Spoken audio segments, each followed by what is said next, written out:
انہیں شفا عطا فرما دی۔ ساری بستی کے بیمار لوگ آپ کے گھر آنے لگے اور وہیں سے آ کے حضرت حلیمہ سعدیہ کے پاس حاضر ہوتے، آپ حضور علیہ السلام کو اٹھاتی، حضور کا دست کرم ان کے اوپر لگاتی، یہیں دست کرم لگاتی تو اللہ کے انہوں نے شفا یا فرما دی۔ بیٹے اردن ہو گیا یہ؟ اچھا ٹھیک، پڑھیے پھر آپ بھی پڑھیے۔ 63 کویسچن نمبر پڑھیے۔ صلی اللہ علیہ وسلم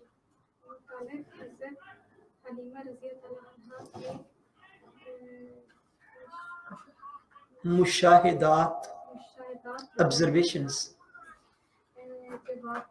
حضرت حلیمہ رضی اللہ عنہا نے دیکھا کہ سورج کی طرف ایک نور ہر روز آپ صلی اللہ علیہ وسلم پر نازل ہوتا جو کہ کچھ دیر بعد چھٹ جاتا تھا جی دور ہو جاتا تھا۔ پڑھیے بیٹے، ابھی مکمل نہیں ہوا، ابھی تو اس کا دوسرا بھی دے لا۔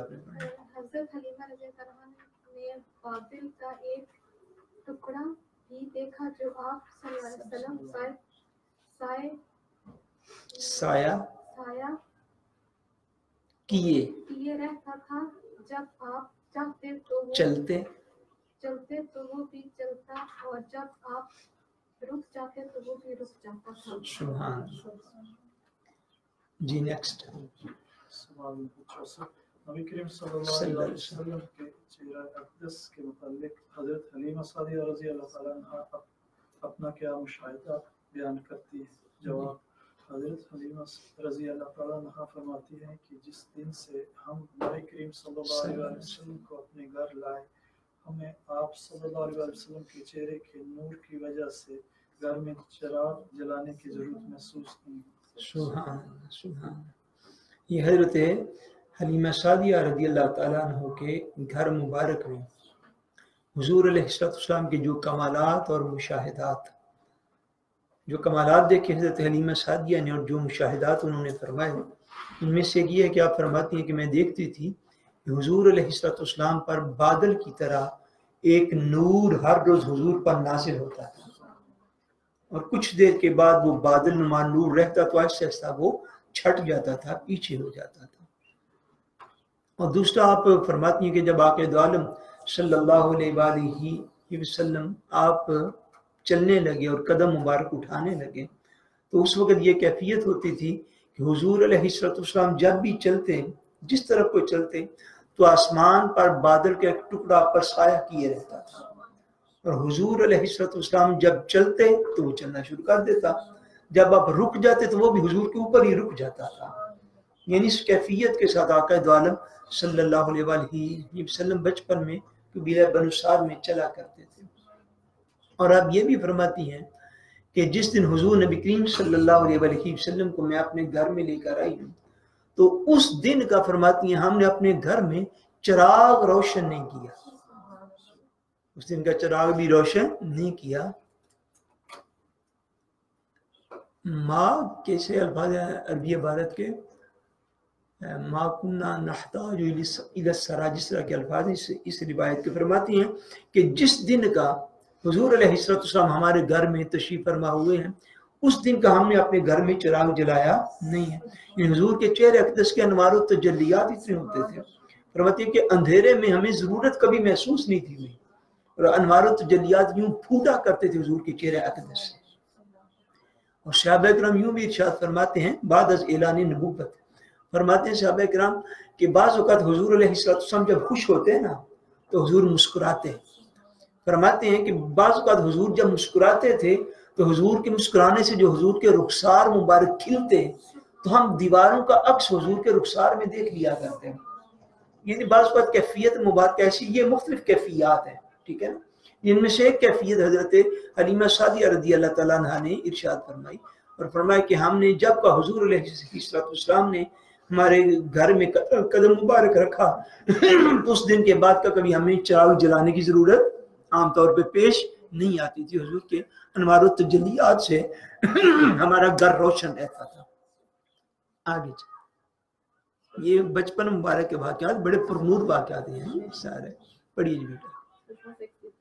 حضرت عباس رضی اللہ عنہ نے نبی کریم صلی اللہ علیہ وسلم کے بچپن میں جو خاص واقعہ دیکھا وہ بتائیں۔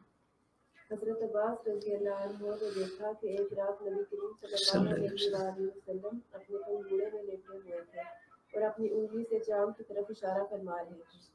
آپ صلی اللہ علیہ وآلہ وسلم جس طرف اشارہ فرماتے چاند اسی طرف جھک جاتا تھا، یعنی آپ صلی اللہ علیہ وآلہ وسلم چاند سے کھیل رہے تھے۔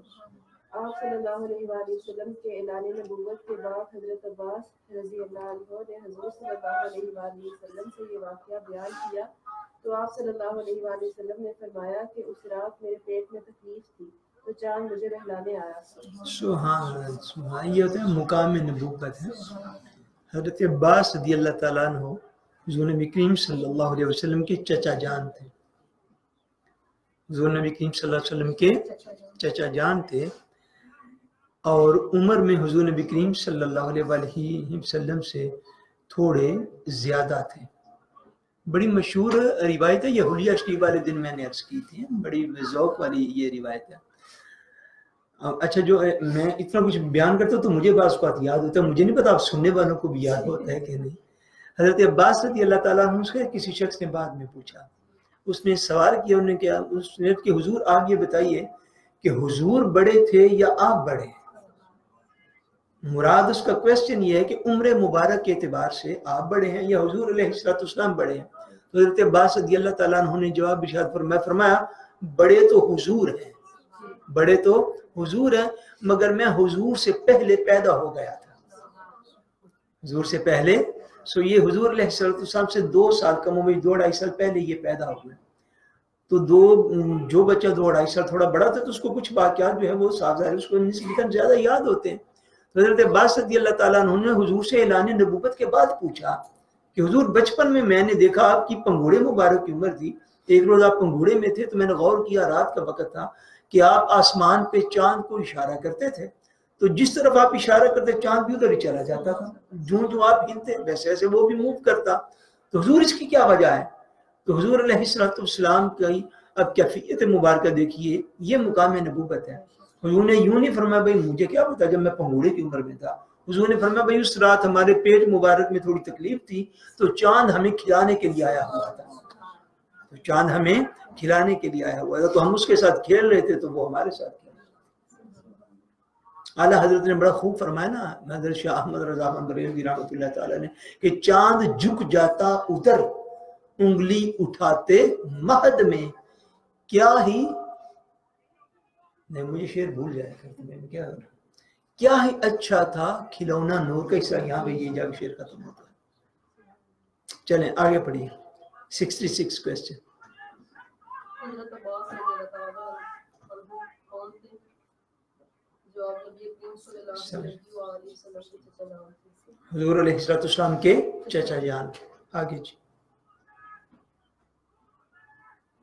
آگے کوئی بندہ بیٹھا ہوئے پیچھے پڑھیے اگر آپ کو۔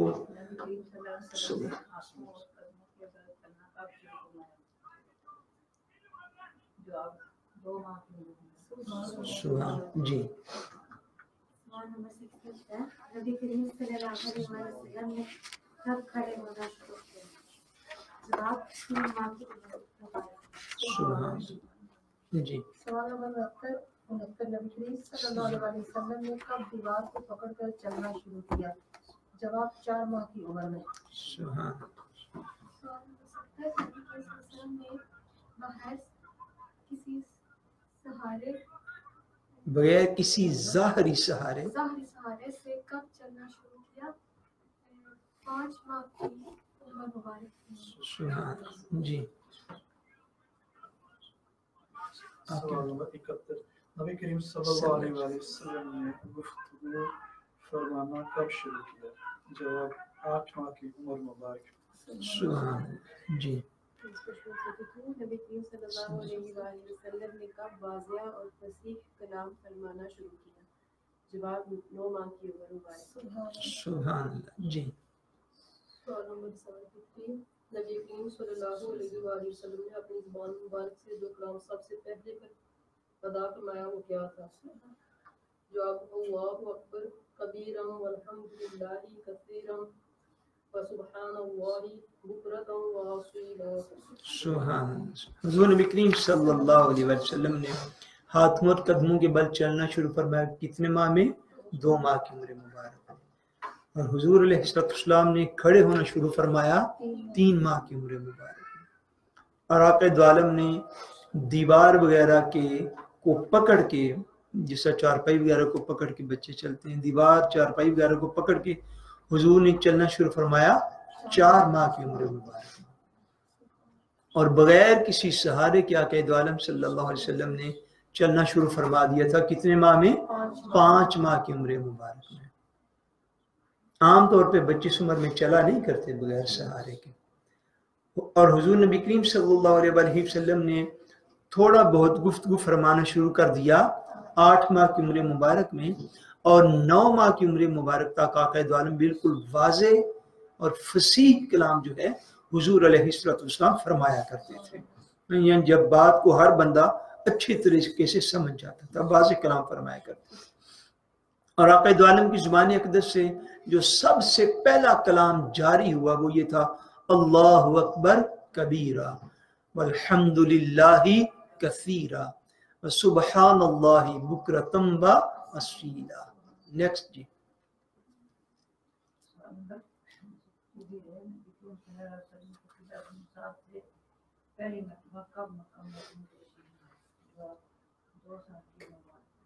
جی سوال نمبر 77، نبی کریم صلی اللہ علیہ وسلم کو واپس قبیلہ بنو سعد کیوں بھیج دیا گیا؟ جواب، جن دنوں آپ صلی اللہ علیہ وسلم مکہ مکرمہ تشریف لائے تو مکہ میں کوئی وبائی مرض پھیلا ہوا تھا، چنانچہ حضرت حلیمہ رضی اللہ تعالیٰ عنہا کے اصرار پر حضرت آمنہ رضی اللہ تعالیٰ عنہا نے آپ کو واپس قبیلہ بنو سعد بھیج دیا۔ ماشاءاللہ۔ حضرت نبی کریم صلی اللہ علیہ وسلم قبیلہ بنو سعد سے پہلی مرتبہ مکہ معظمہ تشریف لائے جب آپ کی عمر مبارک کتنی ہوئی؟ 2 سال۔ جب حضرت حلیمہ سعدیہ آپ کو اپنے وعدے کے مطابق 2 سال کے بعد مکہ معظمہ واپس لے کر آئیں تو ان دنوں مکہ معظمہ میں کوئی وبائی مرض جو تھا وہ پھیلا ہوا تھا۔ وبائی مرض کو نارویجن میں کیا کہتے ہیں؟ نہیں بیٹے، وہ تو ایک اسپیسیفک سیکھ-دم ہو گیا۔ وبائی مرض کا مطلب یہ کہ وہ سیکھ-دم جو ایک بندے اسمتے سیکھ-دم کہ جو ایک بندے سے دوسرے کو لگ جاتی ہے، وہ وبائی مرض وہ ہوتا ہے۔ تو مکہ معظمہ میں کوئی جو ہے وہ اس طرح کی سیکھ-دم پھیلی ہوئی تھی جس کو وبائی مرض کہتے ہیں، اسمتے سیکھ-دم پھیلی ہوئی تھی۔ سو حضرت حلیمہ رضی اللہ تعالیٰ عنہ جو تھی ان کی قسمت پھر ایک مرتبہ جاگ پڑی۔ دیکھیں نا، وہ تو واپس جو تھی وہ حضور کو لے کر آ گئی تھی۔ اب مکہ معظمہ میں جب آپ نے دیکھا کہ اس طرح کا مرض اور سیکھ-دم پھیلی ہوئی ہے تو آپ نے پھر اصرار کیا حضرت آمنہ رضی اللہ تعالیٰ عنہا سے، اور ان کو عرض کیا کہ مکہ معظمہ کا جو ہے وہ ماحول ٹھیک نہیں ہے، یہاں پہ مرض پھیلا ہوا ہے، تو آپ حضور کو میرے ساتھ واپس بھیج دیجیے۔ حضرت سیدہ آمنہ رضی اللہ تعالیٰ عنہ نے بھی حضور علیہ السلام کی خاطر حضور کو واپس حضرت حلیمہ سعدیہ رضی اللہ تعالیٰ عنہ کے ساتھ پھر قبیلہ بنو سعد میں بھیج دیا۔ سوال نمبر 76، حضرت حلیمہ سعدیہ رضی اللہ تعالیٰ عنہ جب دوسری مرتبہ نبی کریم صلی اللہ علیہ وسلم کو مکہ مکرمہ لے کر گئیں تو اس کا فوری سبب کیا تھا؟ جواب، کچھ لوگ نبی کریم صلی اللہ علیہ وسلم کو بچپن میں دیکھ کر پہچان گئے کہ آپ صلی اللہ علیہ وسلم اللہ کے آخری نبی ہیں، تو انہوں نے حسد اور تعصب کی وجہ سے آپ کو معاذ اللہ قتل کرنے کا ارادہ کیا۔ سوال نمبر 87، یہ واقعہ کہاں پیش آیا؟ جواب، سوق عکاظ میں۔ جی آگے آپ۔ سوال نمبر 78، سوق عکاظ کیا تھا؟ جواب، عرب قبائل کا میلہ۔ عرب قبائل کا میلہ، سوق عکاظ عرب قبائل کا۔ آپ بیٹے بتائیے سوق کا کیا معنی ہے ویسے، لفظی معنی کیا ہے؟ بازار۔ یہ آپ نے پڑھا ہوا ہے لفظ، عربی کتاب میں پڑھا نا، یاد ہے؟ سوق کسے کہتے ہیں؟ بازار کو بیس کہتے ہیں، مارکیٹ کو سوق کہتے ہیں۔ حضرت سیدہ حلیمہ سعدیہ رضی اللہ تعالی عنہ حضور نبی کریم صلی اللہ علیہ وسلم کو واپس لے کر گئی اپنے پاس قبیلہ بنو سعد میں۔ تو تھوڑا ہی عرصہ گزرا تھا کہ حضرت حلیمہ سعدیہ رضی اللہ تعالیٰ عنہ پھر حضور علیہ السلام کو واپس لے کر مکہ معظمہ آ گئی، اور اس کا سبب یہ تھا کہ مکہ معظمہ کے قریب یہ میلہ لگا کرتا تھا جسے کہتے ہیں سوق عکاس۔ اس میلے میں آپ حضور نبی کریم صلی اللہ علیہ وسلم کو اس جگہ پہ لے کر گئیں۔ اب یہ روایات ان باتوں کے اوپر مہر تصدیق ثبت کرتی ہیں کہ آقا دو عالم صلی اللہ علیہ وسلم کے تمام تر احوال، یعنی بچپن مبارک سے لے کر ظاہری طور پر دنیا میں پردہ فرمانے تک، وہ پہلی اقوام میں اتنے زیادہ مشہور تھے۔ اس کا سبب کیا تھا کہ اللہ تبارک و تعالیٰ کا ہر نبی آپ کی آمد کی خبریں ارشاد فرماتا رہا تھا اور اپنی قوم کو وہ نشانیاں بتلاتا رہا تھا کہ حضور علیہ السلام جو ہیں وہ ان اوصاف کے حامل ہوں گے۔ اب وہ نشانیاں اتنی زیادہ لوگوں کو ازبر تھی، کچھ لوگوں کو، کہ انہوں نے اس بچپن میں ہی حضور نبی کریم صلی اللہ علیہ وسلم کو پہچان لیا کہ حضور ہی اللہ تبارک و تعالیٰ کے آخری نبی اور رسول بن کے تو ظاہر ہوں گے اس معاشرے میں۔ جو بیسکلی یہ سورہ بقرہ کی تفسیر میں یہ بات بڑی دفعہ آئی ہے کہ بیسکلی طور پر وہ حضور علیہ السلام کے بچپن میں ہی یہود جو تھے بالخصوص وہ مخالف کیوں ہو گئے؟ مخالفت کی وجہ یہ تھی کہ جب انہوں نے معلوم کیا کہ آقا دو عالم صلی اللہ علیہ وسلم بنی اسرائیل سے تعلق نہیں رکھتے بلکہ آپ بنی اسماعیل سے تعلق رکھتے، یعنی حضرت اسماعیل علیہ السلام کی اولاد سے اللہ کریم نے آپ کو پیدا فرمایا۔ سو بنو اسرائیل جتنے بھی تھے یہ اولاد تھے حضرت یعقوب علیہ السلام کی، اور یہ حضور کے منتظر تھے، لیکن اس بات کے منتظر تھے کہ حضور ہمارے ہی قبیلے میں پیدا ہوں گے۔